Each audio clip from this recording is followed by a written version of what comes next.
Namun, bila mereka terlanjur terjerumus ke dalamnya dan mengakibatkan kehamilan, maka tak ayal lagi, aborsi pun menjadi jalan keluar.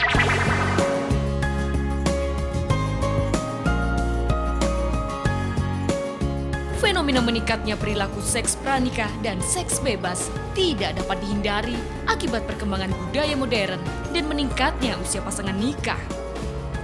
Hal ini seharusnya diikuti dengan pembekalan mengenai seks pada kalangan remaja, sehingga mereka bisa mengendalikan diri dan menjauhi perilaku seks berisiko tersebut. Namun, bila mereka terlanjur terjerumus ke dalamnya dan mengakibatkan kehamilan, maka tak ayal lagi, aborsi pun menjadi jalan keluar untuk menutupi perilaku tak terpuji mereka. Jadi waktu itu saya kan di luar ya, saya kuliah di luar. Terus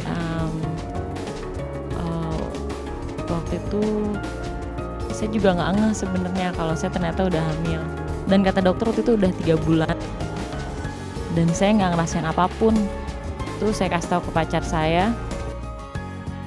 Terus pacar sempat ya kaget, pastinya dia kaget. Cuma kayak gitu aja, tanggung jawab dari dia tuh cuma begitu aja gitu. Dia nggak nelfon lagi gitu kan, gimana tuh nggak ada. Saya kasih kayak semingguan gitu untuk bikin macem. Terus ya udah saya pagi-pagi adik saya ke rumah sakit untuk aborsi itu.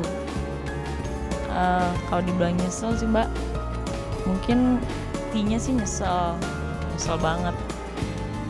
Lantas, apa yang dimaksud dengan aborsi itu sendiri? Aborsi itu ada 2 pengertian sebenarnya aborsi. Yang pertama pengertian medis. Kalau pengertian medis itu adalah keluarnya janin itu sebelum dia sanggup hidup di luar kandungan.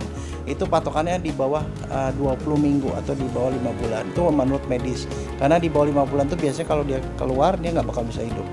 Tapi kalau aborsi menurut hukum itu kapanpun itu dikeluarkan bayi sebelum dia mestinya keluar, itu namanya aborsi. Jadi kalau menurut hukum itu sampai 8 bulan 9 bulan pun kalau dia belum mau keluar dikeluarin secara paksa, itu adalah aborsi. Sungguh memilukan. Sebuah sumber menyebutkan angka kematian akibat aborsi di Indonesia mencapai sekitar 11% dari total angka kematian ibu hamil dan melahirkan. Atau sekitar 390 per 100.000 kelahiran hidup. Sebuah angka yang cukup tinggi, bahkan untuk ukuran Asia maupun dunia. Satu hal yang perlu digarisbawahi, bahwa angka tersebut adalah angka resmi dari pemerintah. Sementara aborsi yang dilakukan oleh remaja, sebagian besarnya adalah aborsi ilegal. Indonesia itu menganut dengan Undang-Undang Kesehatan nomor 23 tahun 92, itu Indonesia mengizinkan aborsi tapi pada kondisi khusus. Di situ yang dikatakan itu pasal 15-nya mengatakan bahwa boleh dilakukan aborsi kalau itu menyangkut nyawa ibu atau janin. Kalaupun misalnya dokter mau melakukan itu ada persyaratannya supaya dia boleh diizinkan oleh hukum. Syaratnya apa? Pertama, dokternya itu sebelum melakukan harus minta pendapat orang lain. Yang kedua, harus minta izin dari ibunya sendiri atau suaminya kalau ibunya tidak bisa berizin. Kemudian dilakukannya di rumah sakit. Di rumah sakit yang melakukannya harus dokter kebidanan. Jadi itu, tapi kalau syarat itu tidak dipenuhi, itu maka itu menjadi ilegal. Nah, maka kalau ilegal itu pasal 80 dari Undang-Undang Kesehatan itu mengatakan si pelakunya bisa kena 15 tahun ditambah 500 juta. Di Jakarta, ada beberapa tempat yang disinyalir melakukan praktek-praktek aborsi ilegal. Wanita yang akan melakukan aborsi hanya perlu mendatangi calo-calo aborsi ini. Setelah bernegosiasi masalah harga, wanita yang berniat untuk aborsi akan diantarkan ke klinik-klinik yang tampak tak terurus dan tak jelas izinnya.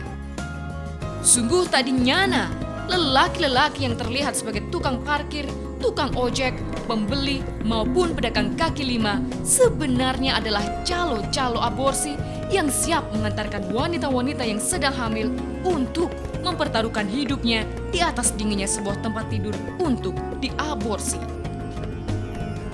Lantas, Bagaimanakah dari segi hukum memandang tempat-tempat aborsi ilegal tersebut? Akan terkesan praktek-praktek aborsi yang ilegal, praktek ilegal itu terkesan di backup, di belakangnya itu ada aparat penegak hukum. Dan padahal dalam hukum sudah cukup jelas aturan-aturan regulasinya, dalam KUHP sudah jelas aturannya dari pasal 346 sampai 349 itu sudah cukup jelas aturannya. Seorang ibu atau wanita melakukan menggugurkan kandungan atas kehendak sendiri itu sudah diancam hukuman paling maksimal adalah 4 tahun. Kemudian seorang dokter atau pihak yang melakukan tindakan untuk menggugurkan kandungan atas permintaan si wanita itu sendiri juga kemudian sudah dalam pasal 348 itu dikenakan tindakan 5 tahun hukuman maksimal.